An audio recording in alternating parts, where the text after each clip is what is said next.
Good evening, and welcome to AlumniTALK, a virtual speaker series featuring prominent alumni who share their knowledge, insights, and wisdom with the Columbia alumni community on important and critical subject matters.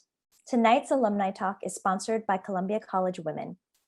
I'm Lucia Manzo, Columbia class of 2008, and a proud member of Columbia College Women, a dynamic community of alumna, creating meaningful opportunities that connect and empower women who positively impact the college, university, and the world. On behalf of the college alumni community, I would like to welcome you to Alumna Trailblazers on taking risks that pay off. I'd like to introduce our panelists for this evening. CEO of Tate's Bake Shop, Nancy Pack, alumna, Columbia College 1990 and Columbia Business School 1995. Co-founder and COO at Frankly Apparel, Jane Doug, alumna, Columbia College 2014, and founder and head of chemistry at Beaker, Lizzie Trelsted, alumna, Columbia College 2016. Nancy, we'd love to start with you. Perhaps you can share your journey as an alumna trailblazer.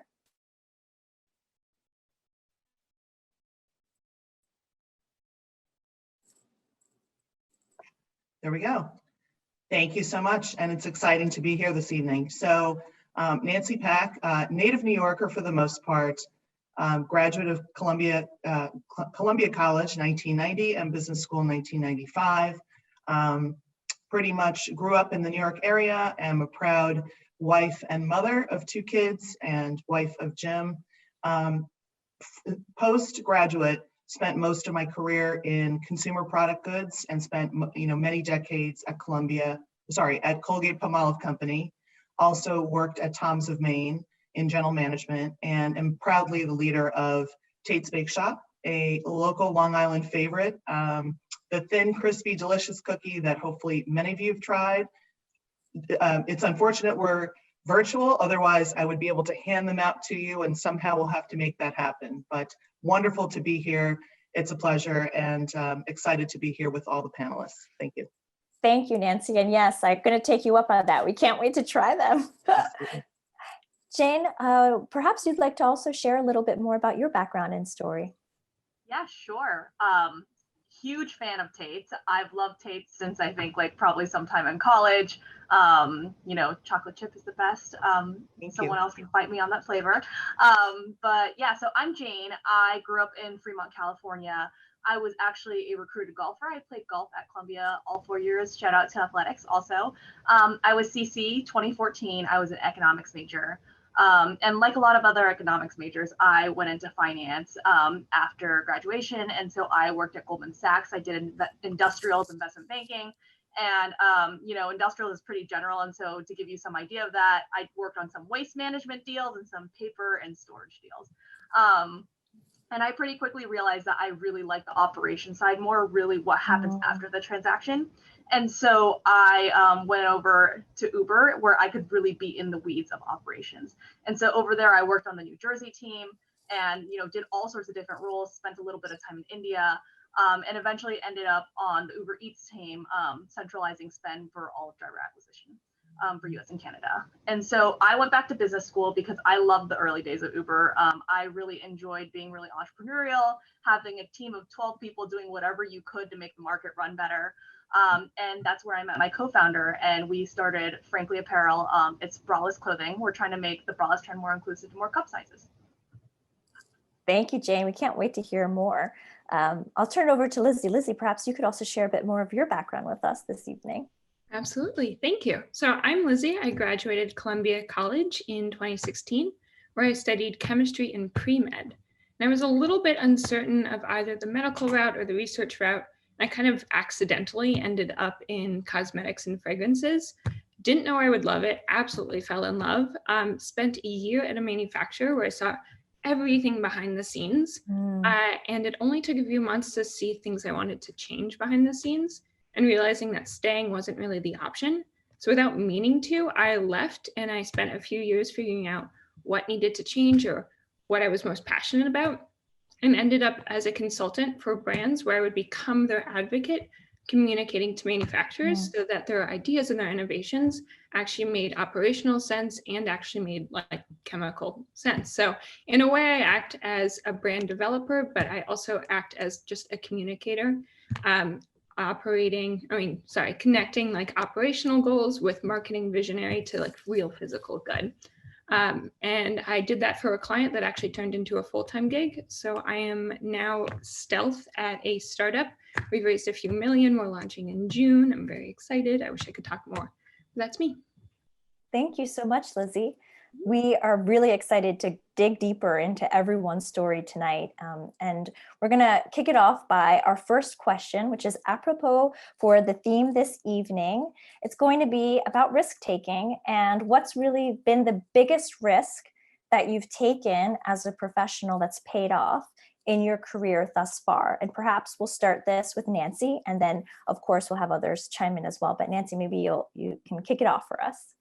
Absolutely. So great question. And I love telling this story.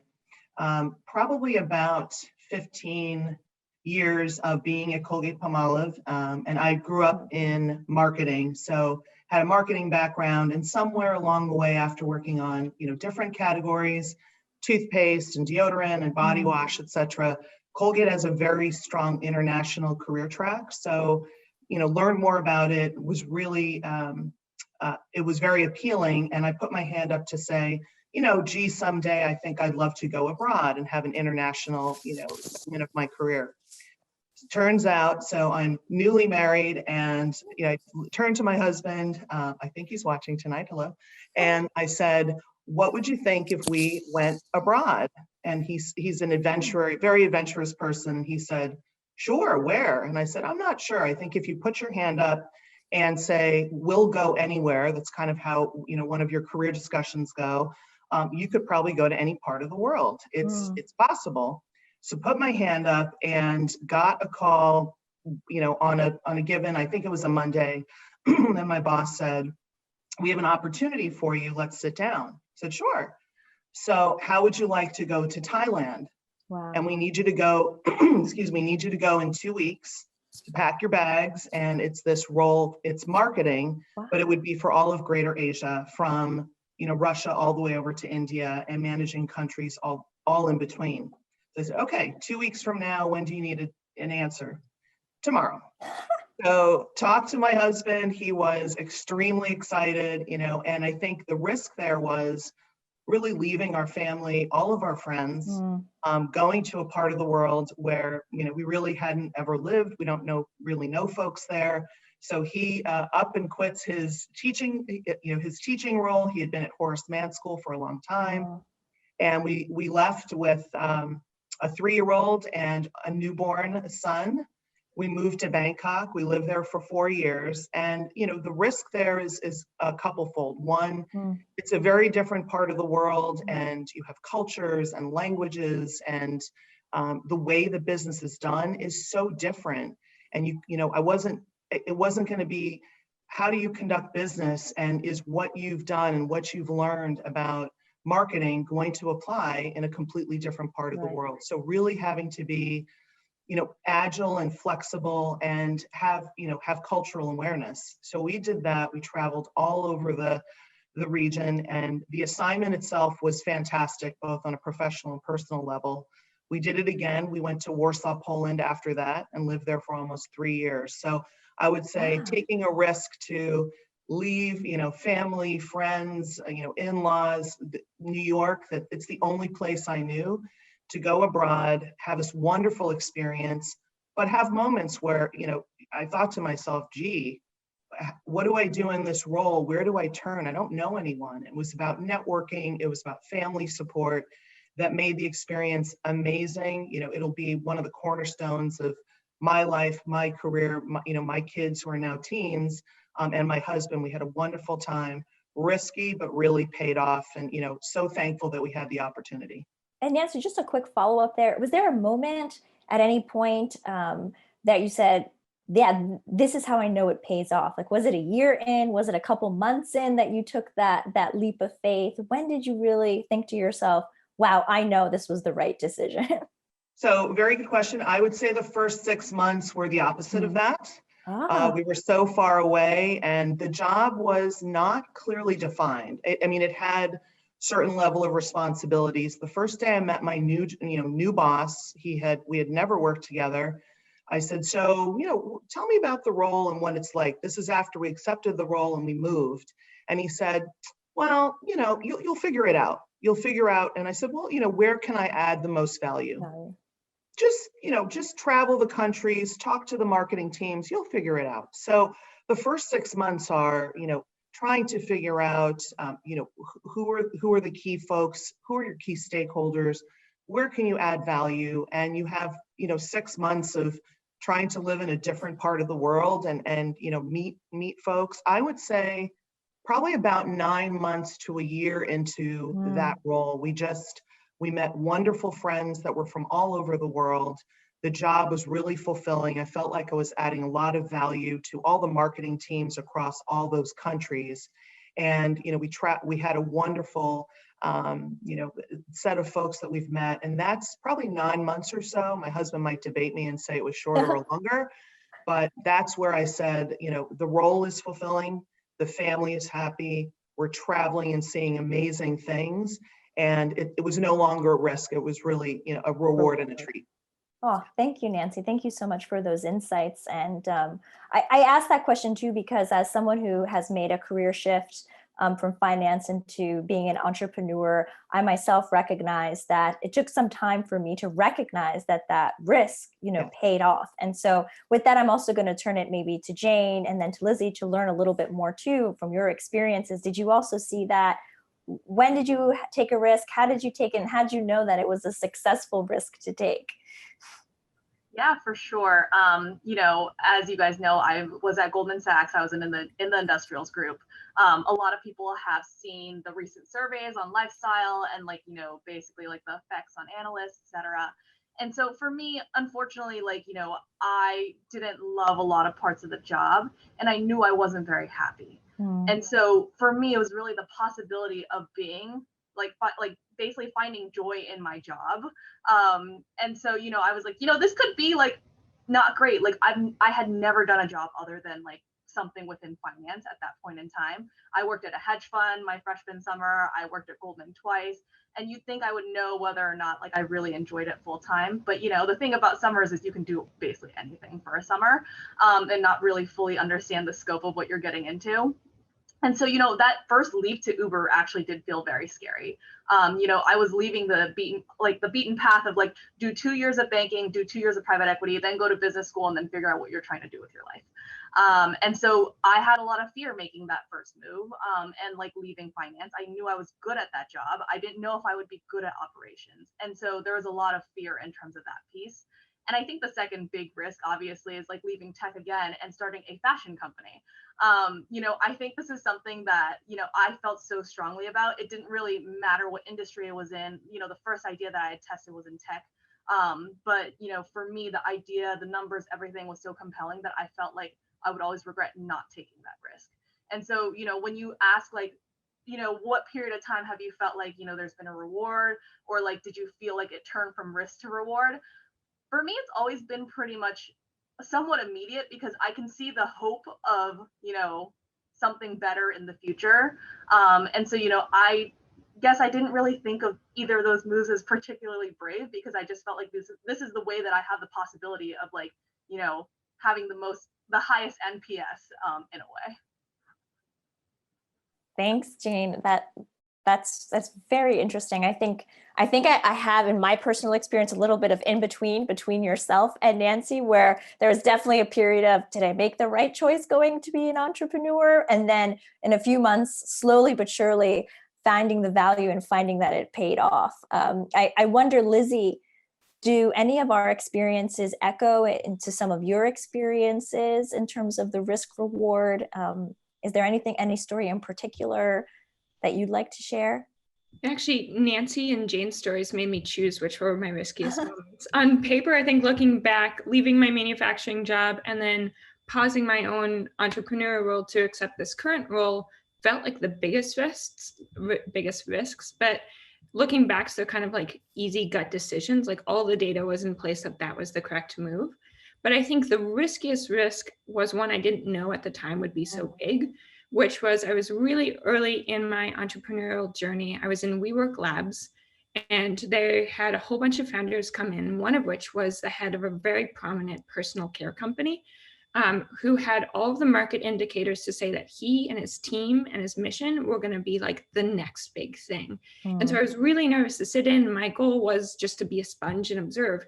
But I heard some like things in his presentation and I was like, that sounds off, or this shouldn't be this way, or like, I bet he doesn't really know what he's talking about here. And at the end of it, I went up to him and I said, I like challenged directly what I thought he had gotten wrong or he was covering up. And he was like, you got me, let's talk. And all of a sudden I got my first client. I didn't know how I was a consult. I didn't know what I would actually do or what it looked like, but I knew I could be valuable. So like one step at a time, I thought about how I could add value, what it would cost for him not to have me. And slowly I like built up my consultancy experience and realized that I love being behind the scenes, connecting operation to physical good. And that's what made me happiest. So it felt really scary raising my hand at that moment, but I think that was the biggest risk I've taken. Oh, thank you, Lizzie. And I love this underlying theme of adding value and strategically positioning yourself, strategically thinking about risks. I go on to this next question because I feel as though it's always wonderful when we think about risks in this positive light, as we certainly should, because without it, the reward obviously would not be there. But I too do love to also think about and have us share sometimes the learnings in the risks that we take that maybe haven't paid off. And I know that we can actually learn quite a bit and grow from those.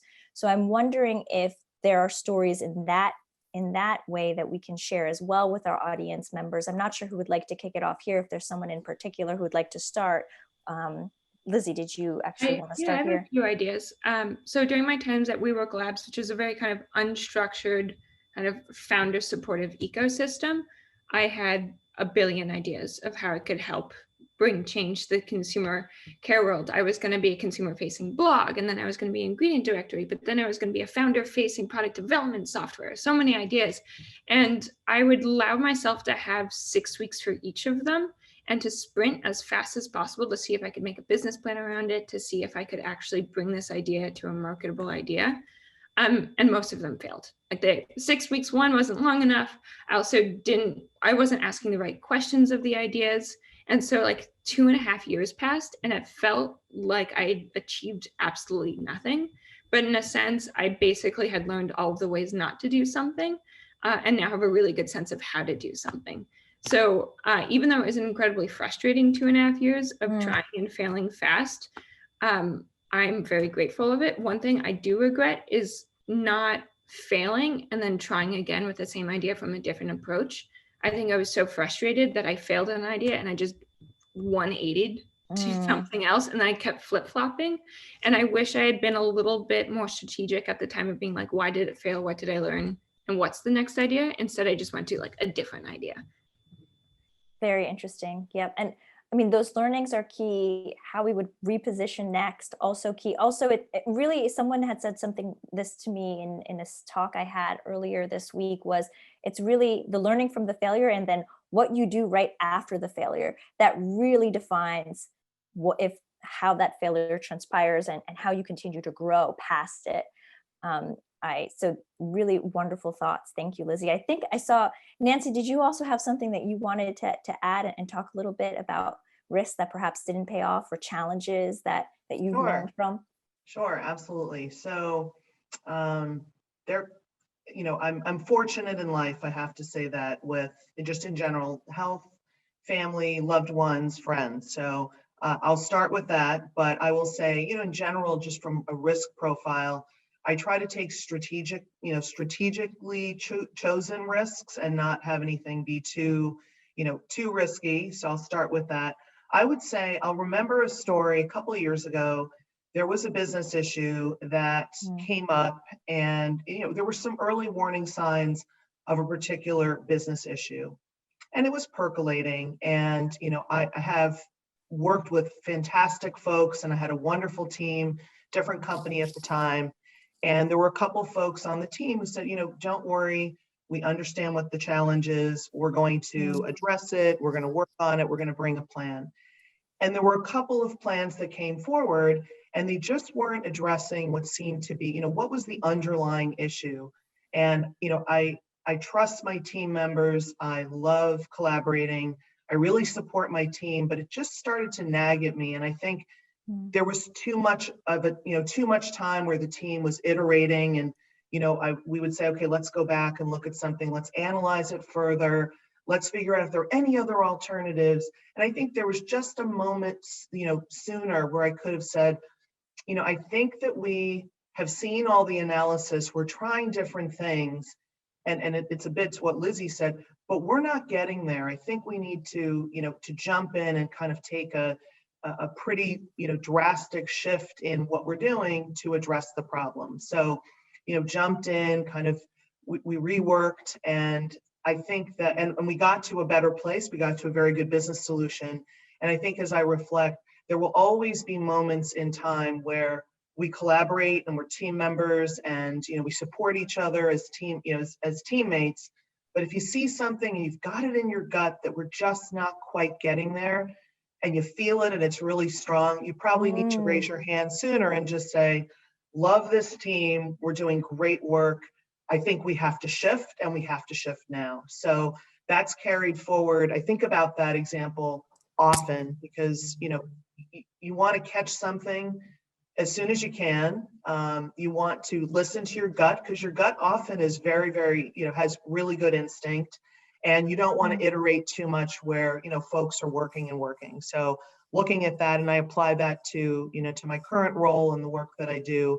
But that experience, that business challenge brought me to the learning of, if you feel it and we're not quite getting there, you're going to sometimes have to just jump in and pivot sooner. Thank you, Nancy. Oh, Jane, did you have something that you wanted to add there? Actually, Nancy, what you said brought up a really big example for us very recently. With any kind of physical product, your production partner, you have to take a risk with them. They're the ones who are going to make your product. They're the ones you have to trust innately. And, you can get over a bad marketing campaign. You can't get over a bad product. And so for us, our production company we signed on with, there are some couple yellow flags here and there, but we're like, okay, their pricing is good. Everything should be okay. But as time dragged on, missed timelines dragged on, we were like, okay, something doesn't feel right. And part of me wishes that we pulled that plug a little bit sooner and maybe evaluated some other factors. Obviously hindsight's 2020. I still think we made a lot of the best decisions we could given the information we had. And so, that calculated risk in terms of who we decided to go with in the beginning didn't pay off. But, I'm happy that we now have a production partner we trust and are really happy with. And, that taught us a lot in terms of what to look for this time around. And I think we're very comfortable moving forward. It just took some pain and time and issues with timelines to figure that out. Yeah. Yep. Great story. These are all very interesting stories, fascinating. I think a couple of the key themes of obviously taking strategic risks, doing the analysis, doing the work, but ultimately sometimes you do need to take a leap of faith. And even sometimes that leap of faith might not lead you in the direction you were hoping, but you learn, you iterate, you come back. But at the same time, you don't want to be bogged down by, maybe I've heard this sometimes, decision paralysis, where you're just in the cycle of doing so much analysis that it keeps you from following that gut and moving forward. This leads me to, I think, the question of the best advice, because a lot of this is resounding advice that I'm hearing from each one of you. And I'm wondering if there is any specific advice that you have heard either in your career, that you've just taken forward with you and that you'd want to share with the audience members today that you've used and that you just continue to use because it's such a sound piece of advice. Nancy, did you like to start? Sure. Thanks. I want to make sure I'm not on mute.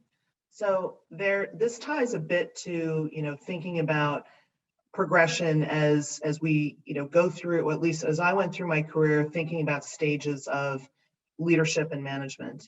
And I think one of the most important, there was a moment where I was very fortunate to be part of a leadership program. And I am a big, advocate of Marshall Goldsmith, who is one of the top, executive coaches to the stars. I mean, he's worked with all top leaders around the world, and he has a book that has had profound impact. And that is What Got You Here Won't Get You There. And it is for anyone in any profession, any industry, any stage of career, first starting your first job, or, the 10th role that you've had in your career. And that book, I go back to it pretty often because it says things that have made you successful up until now are not going to necessarily be the things that will make you successful going forward. So if I think about the pivot between an individual contributor, you're earlier on in your career, you're dedicated, you're hardworking, you're a good team member, you're detail oriented, and you collaborative, you want to help. Suddenly you are a first-time manager of people, and it's important that you are a great team member and you're passionate and you're committed, but maybe you're being detail oriented to the extent that you might be is not what the team needs. You're going to manage one or two people. They need coaching and guidance, but they don't need the answer. They don't need every step directed. They want to be able to take their work and run with it. So how do you pivot from being an individual contributor and all the things that have made someone successful to then pivot to now say, how do I become a leader of others, of one, of two, of four, of a company?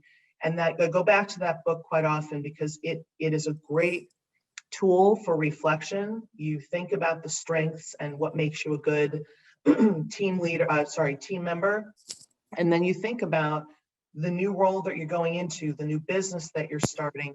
What will carry me to be successful? But what do I need to think about in this new environment? Who do I need to listen to? Who are the stakeholders? Who are the influential folks, coaches or mentors that you can enlist to help you to be a successful leader of others? And so I go back to that tool quite a bit, talk about it quite a bit with, various professionals, and I will probably use that book up until, beyond the years of retirement, because it is a tool that lets you reflect at every stage of your life, not just your professional life, your life, and continue to grow, evolve, pivot, and make sure that you're self-aware along the way. So it's one of the best pieces of literature out there. Marshall Goldsmith is fantastic. I have shared that book with many on my team in the past, and current team members as well. It's a great reflective tool, and I think if you don't reflect along the way with a tool or with guidance like that, you could get very stuck and not evolve as a leader and a person. Thank you, Nan. That's going on my next to read, right on that list, top of the list. I can't wait. Just a quick follow-up to that, because we are talking about leadership. And as a female leader, I'm just wondering, is there anything unique you've experienced as a leader, as a female leader, that you think would be interesting to share to the audience members today? Yes, and I often, great question. I often get asked for advice. And I think that while this would be true for any leader, I think what I've found for many female leaders or managers is they will seek advice to say, I'll give you some examples. I really want to, put my hand up for that next role. I really want to think about how I can get that next promotion. I really want to be part of that project. And even an example of, I came out of that meeting and I really disagree with what was said in that meeting. And there's two things I find, and the advice I give is, put your hand up and speak your voice. You can respectfully disagree with others, and I say respectfully disagree, but speak your voice, put your hand up. If you want that promotion, who are the folks that you need to speak with to make sure that your work is known? Get to know people so that they think of you when they're considering people for future roles. Have advocates, but to have advocates, you actually have to build that network. And that's my other piece of advice. We cannot expect the things that people don't know about. And if we don't network, if we don't take that time, and it's very hard, in this in this day and age, there's so much for us to all do between family and work and friends, etc. But making that special time to network with others strategically. You can't have coffee with 50 people in a week, but who's that, who is that person, Jane, in the investment community, for example, that would be worthwhile for you to meet and greet? And that networking is really important. So I'd say networking and making sure that you put your hand up, speak with courage, take that risk to be heard, and respectfully disagree. And I think if more female leaders, managers earlier in career can do that and practice it, and it's uncomfortable, I will say, that's not everyone's style, but that's the way that you're going to be able to, one, provide your perspective, and two, be able to achieve and get the things that you deserve, that, female leaders, and again, I would say all leaders deserve. Put your hand up, network, advocate for yourself, and it's okay to respectfully disagree. Excellent advice. Thank you, Nancy. These are all things that I too have seen in my career really pay off. And I'm sure Jane and Lizzie would echo many of those sentiments. I don't know, Jane, is there any particular story that you'd also like to echo along those same lines, or additional advice that you think that would be important for our audience members to know? Yeah, I think it's a funny experience because, we're two female founders having a female-centric product in an industry where a lot of brands are actually run by men. And, I think for us, our experience, like, Nancy has mentioned with investors has been, respectful, but interesting because, like, obviously people don't understand where we're coming from. And I think for us, like, a lot of the networking, our biggest advocates have actually been from, past jobs, professors, et cetera, and they've become investors also. And so, I think that importance of networking is super important. And I think the other piece of it is really storytelling. I think my co-founder does a really great job at this, really sharing the story and the emotions behind it. We always joke that, if we were making underwearless pants for men, we would have gotten funded in 5 seconds. But I think for us, it really took us showing and like trying to understand, like, how do people view our product? What are things that actually could convince them, aside from the personal experience part of the fact that so many women hate wearing bras, I think figuring out what do people care about and understanding that piece, you only really get to understand that through like getting to know people in a certain community, or like really networking and like speaking to them more to better understand that. And so, yeah, so I think there are definitely, experiences that I've had and like, other like female entrepreneurs have had that are like unique to who we are, especially for some of the products that we're building. But I think there are definitely ways that, hopefully we've gotten around it. And obviously, we're very lucky and very privileged to have like the Columbia network, and also like for me, also Stanford network, which has really helped us a lot in terms of that credibility. And so, yeah, so like, we're really grateful for all those things. And like, those are all things that, we hope to keep using going forward and paying back also. Absolutely. And I love that. I love, Jane, that kind of get that we're also talking about, that we're also here to give back to our communities as we continue to build those genuine connections that help empower us all and create the impact that we are all looking to do, whether through our businesses, our professional and personal networks. I don't know, Lizzie, is there any untapped advice that we haven't gotten to yet that you're dying to share? Absolutely echo what Nancy and Jane were saying, but one thing that sparked my mind when Nancy's story is that I still feel like I'm relatively new and like, what am I doing here out in the world? And one thing that's helped me build that courage to then go out and network or raise my hand is remember the fact that women particularly always default to wanting to feel nice and considerate and well-liked, but it stops us from doing multiple things. There's like saying no, respectfully disagreeing, or even understanding that you have the absolute ability to negotiate, even in the smallest sense. So just kind of working internally to undo the assumption that like you can still be nice and likable while negotiating an idea, a topic, a decision, and people will ultimately respect you for it. But one thing that's really stuck with me that my executive coach helped, by the way, if you can, like an executive coach is one of the best things I've ever done. She's taught me a lot of things that sound obvious, but until you actually have someone coach you through them, it's you can't really employ them. Mm-hmm. And there are a bunch of free resources online other than hiring a coach. But one thing that she's really stuck with me is there are multiple options besides those that are directly presented to you. So if you have to choose between A and B, oftentimes there's a mix of A and B that makes everyone a winner, like a negotiation.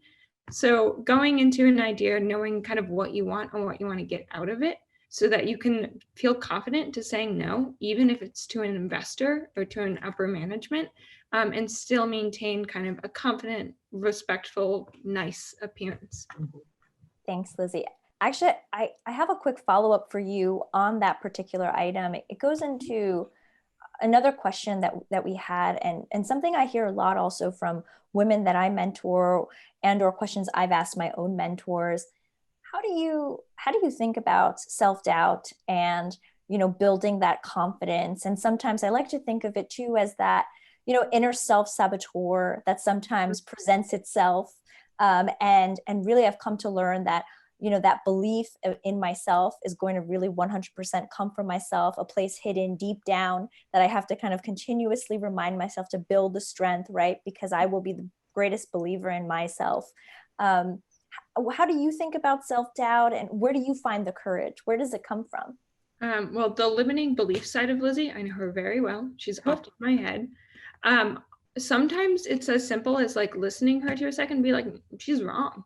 Like she had her say, but she's wrong. So there's a little bit of internal kind of mental competition back and forth.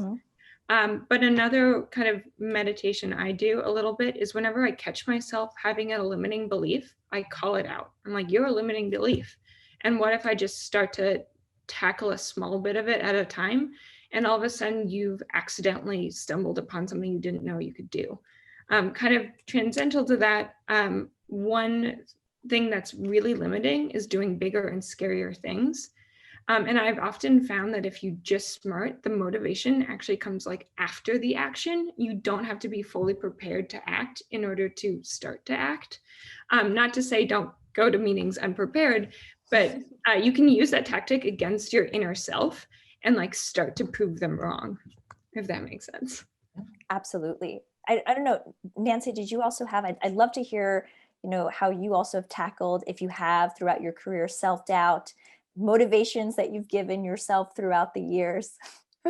Sure. So, I would love to talk about shift from self-doubt to the thought of reflection. So I think just a broader theme of, all of us will have moments of ups and downs. There'll be moments of, dips or, gee, I wish I could have done it A or B. And everyone has that, whether we're female leaders or male leaders, everyone has ups and downs.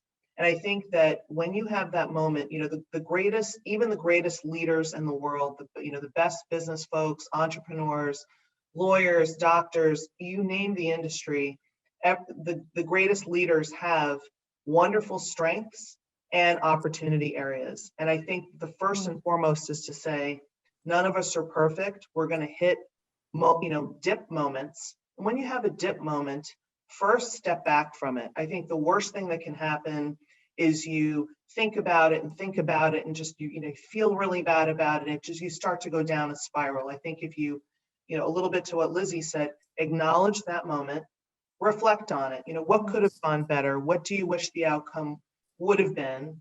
And then step away from it for a minute. That's what our, family, friends, again, very lucky to have my kids and, wonderful spouse and extended in-law network, is to just pivot. One, you can tell somebody about the moment that you've had.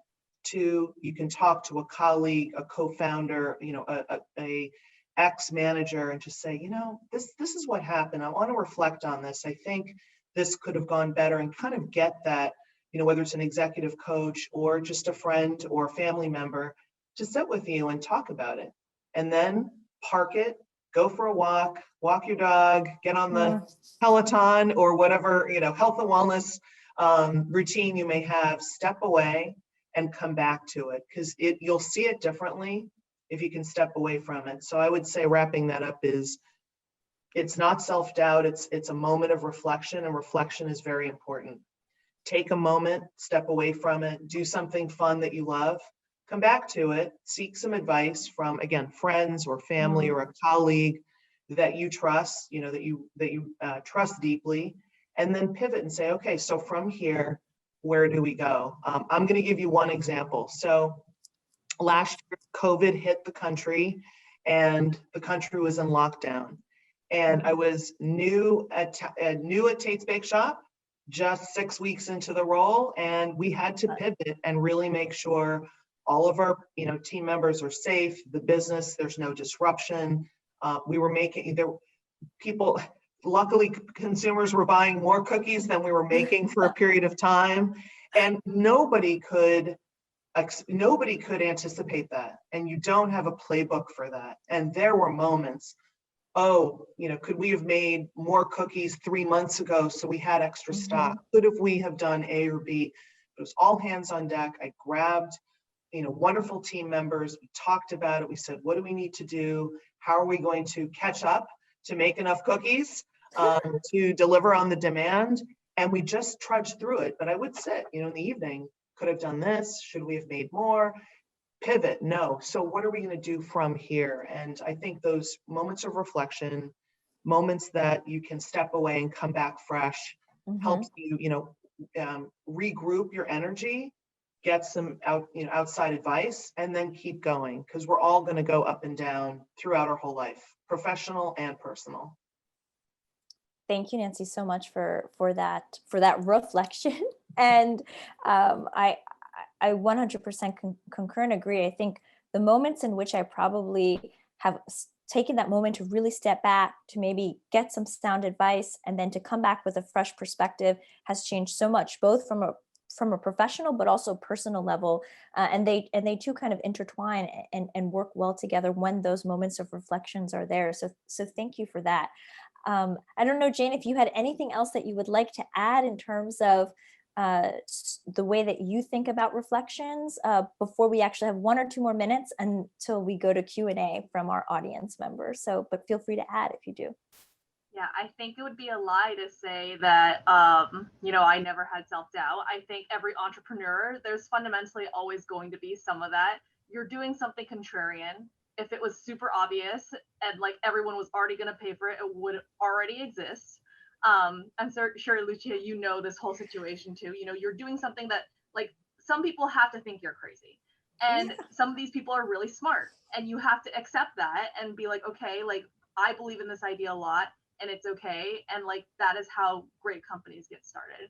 And so, for us, like, I don't want to always be talking about survival. I don't want to always be in survival mode, but that is where we are right now. And so, for us to survive, I need to get rid of my self-doubt and go and execute on whatever plan that we made. Because if I just sit there and wallow in my self-doubt, we're not going to survive. And so there's a lot of it that's about the survival of the company. And I believe in it so much that I do want it to survive and like become something, like a Tate's, like a brand that everybody knows.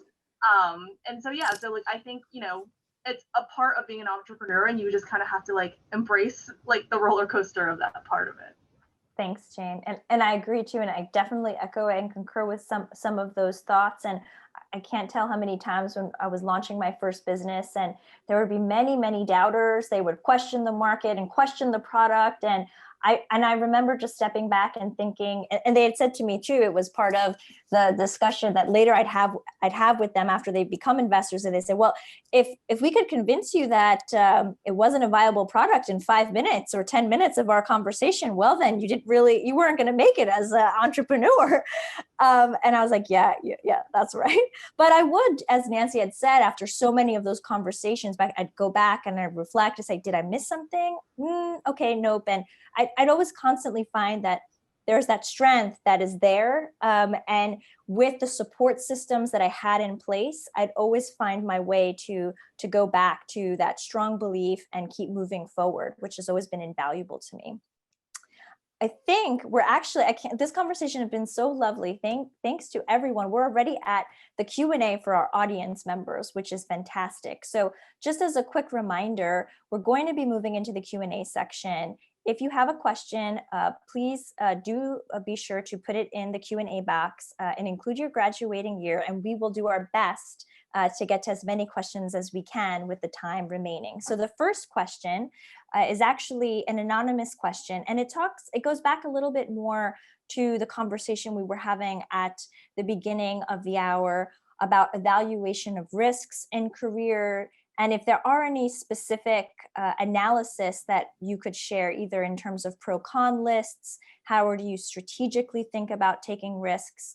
I maybe will ask Nancy this first, and feel free others to jump in. I know we discussed a little bit, but maybe there's more details around any specifics in terms of analysis that you'd like to share with the audience. Absolutely. So great question. I will go to the example that I provided before, and the big pivotal moment or risk that I took again back in, it's about 12, 13 years ago, when my husband and I decided to take our family to Bangkok. And he is first and foremost, not to just do a shout out, but he has been really that co-pilot right to my right, who talks through different things and particularly, opportunities throughout my career. So came home and said, we could go to Thailand. What do we think? And we did I wouldn't say it was a formal pro and con list, but it was, what would be the opportunity for us as people? What would this experience be for raising young children, not, outside of the United States in a different language, etc.? How would it be for us relative to being far away from family? And then, is it good professionally? Is this a value-added career step? Is this something that's, it's optional and may not add to your career? No, it was a significant step and, quite a great opportunity to be selected for that. So we did do pro and con, both on a personal level, and then, is it value add for your professional life or your career aspirations? And did it that way, and then came up with, this is it's a big adventure. It's a big wide world out there. Our kids are young. This is a good moment to go. My husband was, took the risk of giving up his role that he had for many, many years, and said, yeah, I'll go abroad. I'll teach abroad. I'll coach sports. I'll figure it out. We're going to have a great experience. So it was really, he's always been that kind of that soundboard that says, go for it. Let's do it. He's adventurous. He's very supportive. And it's that voice that's the strongest for me.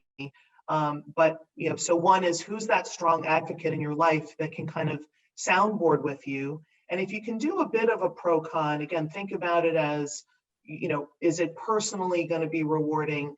And if it's work related, is it going to add to your professional experience, to your learning, to your, is it going to be rewarding, even if it's a temporary, job or opportunity? And if on balance, you're going to get positives on a professional and personal level, go for it. So that's really how we made that decision. We had, I think, 2 days to make the decision and get back to my to-be boss.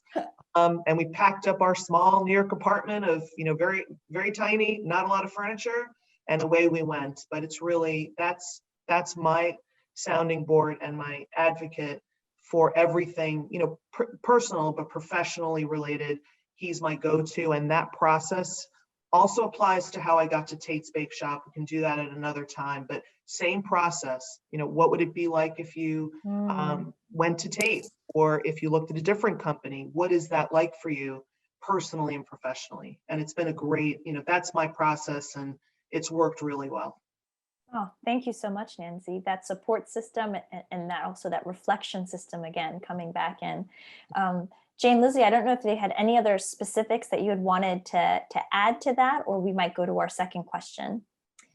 Second question actually is for Nancy again, and it was the importance about getting your MBA and the best advice that any of your CBS teachers have given you that you'd like to share.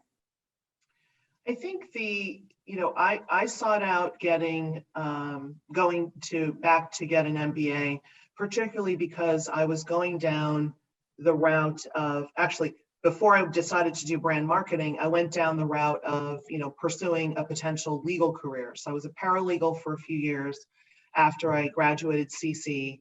and, did that for a couple of years to sort of, put my toe in the water before committing to law school to see what the legal, landscape would be like.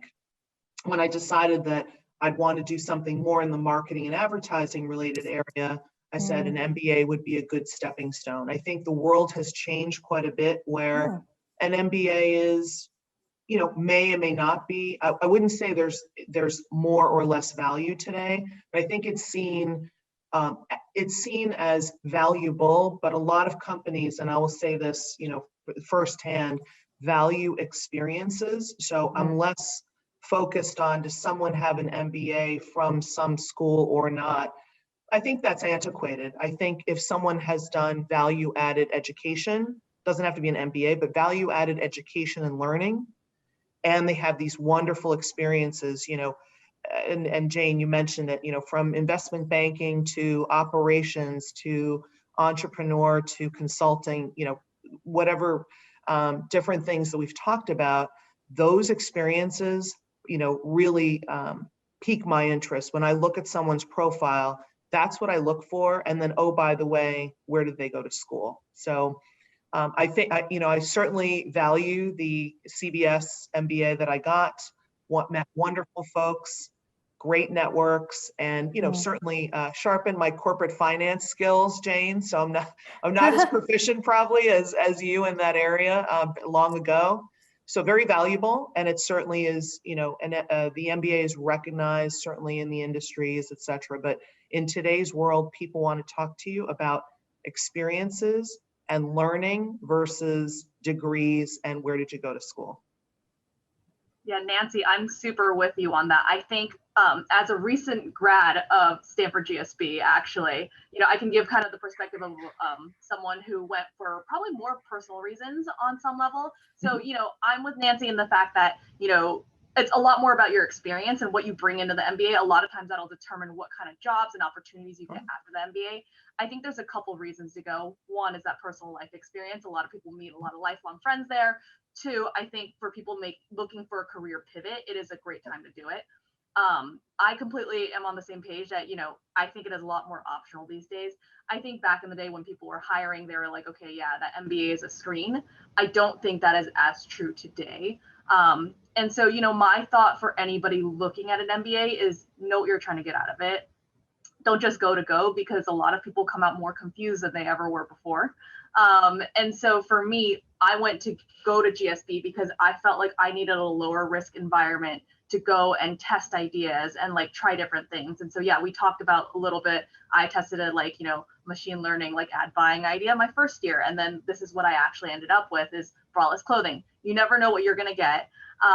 But yeah, I think the MBA definitely does have value. I'm super grateful to have gone. But would I universally recommend it?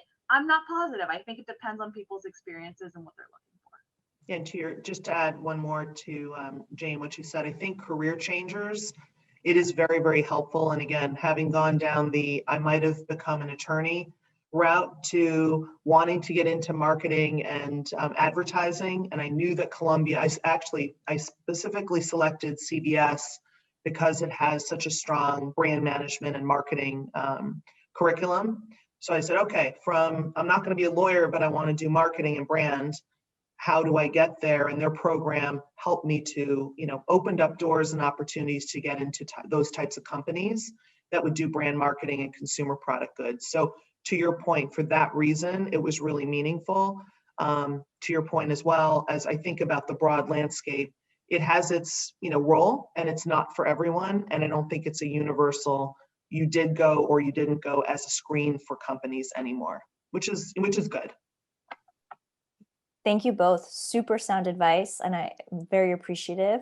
I'm sure it's very interesting for so many of our audience members. We are actually 5 minutes now to our next hour, and we have time, I think, for one more question.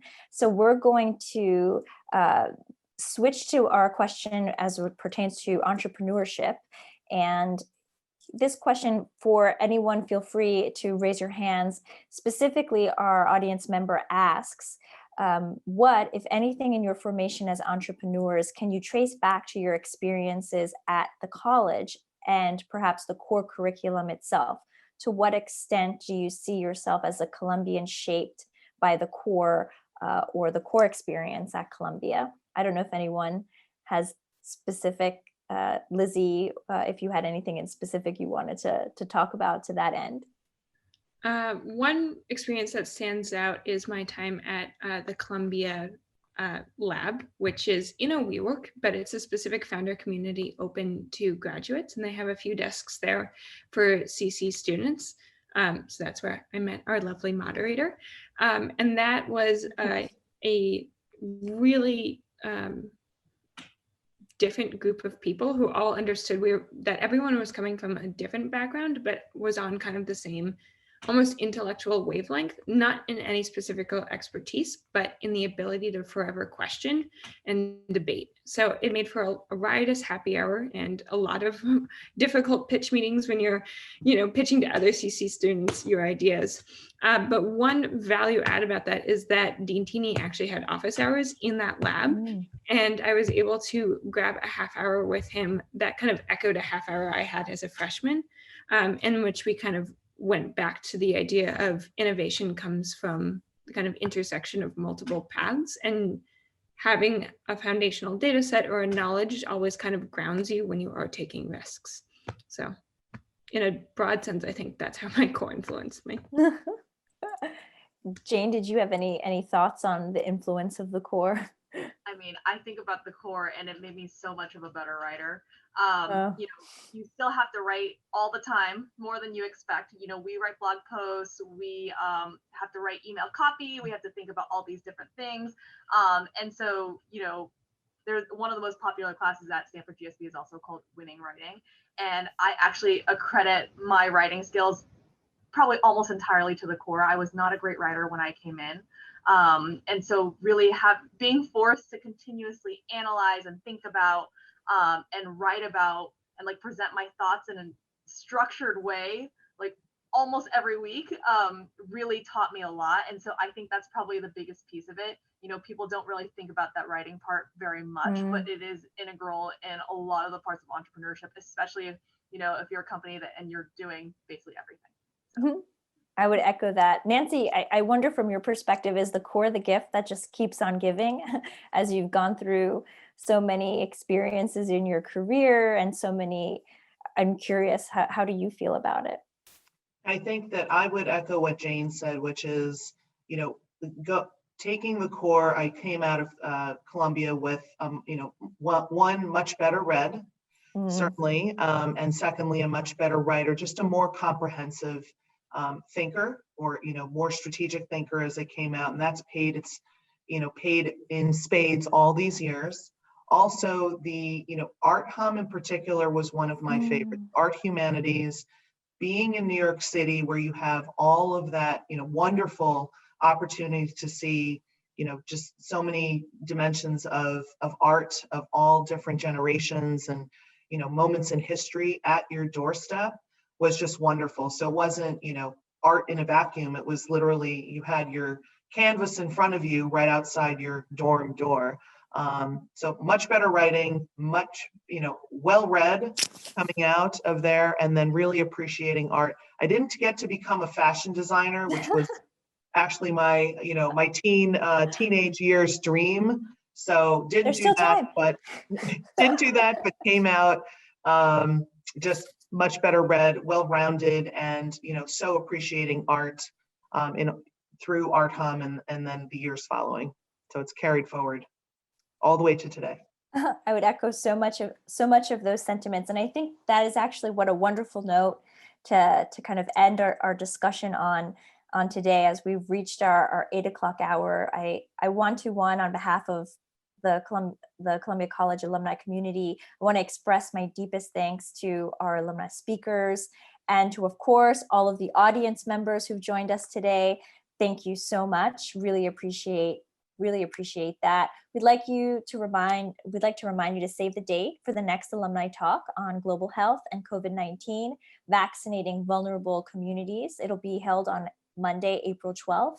If you've enjoyed this talk and you'd like to learn more about our Alumni Talk events and series, please visit the Columbia College Alumni Association website. We encourage you to stay involved and engage with the college, and we thank you again and hope you had a wonderful evening with us. We hope to see you soon.